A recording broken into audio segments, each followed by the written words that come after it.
पर आपका स्वागत है। मेरे साथ हैं जयंत सिन्हा जी।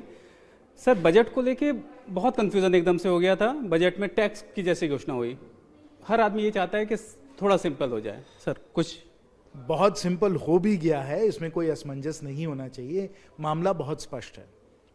ऐसा है कि अगर आपके बहुत सारे एग्जेम्पशंस हैं तब शायद ओल्ड टैक्स रिजीम आपके लिए थोड़ा बहुत ठीक है, लेकिन अधिकांश जो लोग हैं जिनके इतने एग्जेम्पशंस रिडक्शंस नहीं है और 90% लोग उस कैटेगरी में हैं, उनके लिए जो नया टैक्स रिजीम है वो ज़्यादा बेहतर है। उनकी बचत जो उसमें है 20, 30, 40, 50 हज़ार की है। इसलिए मैं सबसे निवेदन यही करूंगा कि आप अपने चार्टर्ड अकाउंटेंट के साथ बैठें या खुद सॉफ्टवेयर लेकर इसका आप हिसाब करें। आप देखेंगे कि अगर आपके एग्जेम्पशंस ज़्यादा नहीं है, एग्जेम्पशंस में HRA का एग्जेम्पशन होता है, ATC का एग्जेम्पशन होता है, लाइफ इंश्योरेंस का एग्जेम्पशन होता है, अगर ये सब जो है 2-2.5 लाख से आपके कम हैं तो आपकी बहुत बचत है नए टैक्स रिजीम में। लेकिन अगर आप 3-4 लाख का आप एग्जेम्पशन ले रहे हैं, क्योंकि आप HRA भी ले रहे हैं, आप हाउसिंग लोन का भी ले रहे हैं, आप ATC का भी ले रहे हैं, इन सब का अगर आप ले रहे हैं तो ठीक है, फिर आपके ओल्ड टैक्स रिजीम में रहना आपके लिए बेहतर है। लेकिन सरकार ने जो किया है इस पर ध्यान दीजिए।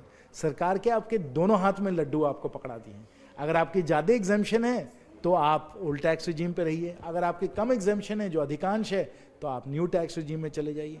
ये सरकार ने आपको विकल्प दिया है। सर, एक दूसरी चीज़, बजट में जो प्रधानमंत्री आवास योजना है उसका खर्च बढ़ा दिया है, लेकिन मनरेगा का घटा दिया है। तो गांव वाला अगर कमाएगा नहीं तो घर कैसे करेगा? आप इसके बारे में बिल्कुल गलत समझ रहे हैं। ये बिल्कुल सही है कि प्रधानमंत्री आवास योजना को बढ़ाया गया है, लेकिन उसको बढ़ाया गया है सिर्फ बजट एस्टिमेट के तुलना में।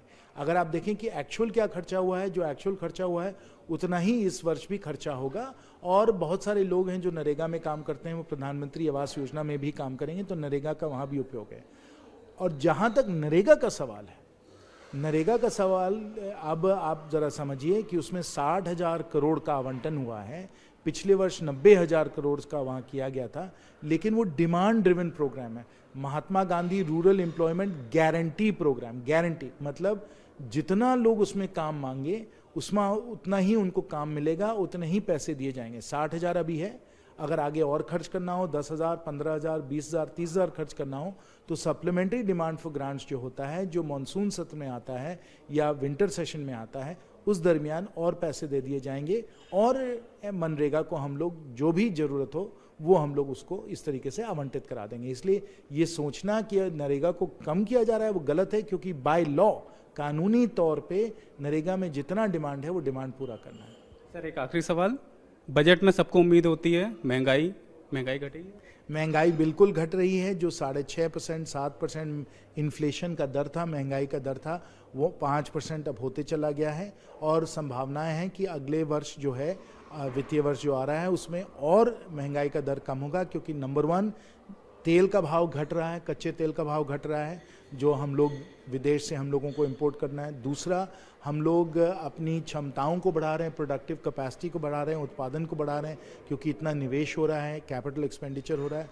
और तीसरा कि जहाँ जहाँ एक्साइज टैक्स में हम लोगों को कमी लानी है महंगाई को कम करने के लिए, वो हम लोग करने के लिए पूरी तरीके से सचेत हैं, करेंगे भी।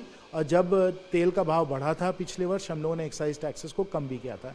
तो ये सब तीनों जो हैं बातें जो हैं, उसके द्वारा हम लोगों को विश्वास होता है कि महंगाई जो है उस पर हम लोग पूरी तरीके से अंकुश लगाए रखेंगे। चलिए, सबके लिए खुशखबरी है, सबका साथ सबका विकास होगा।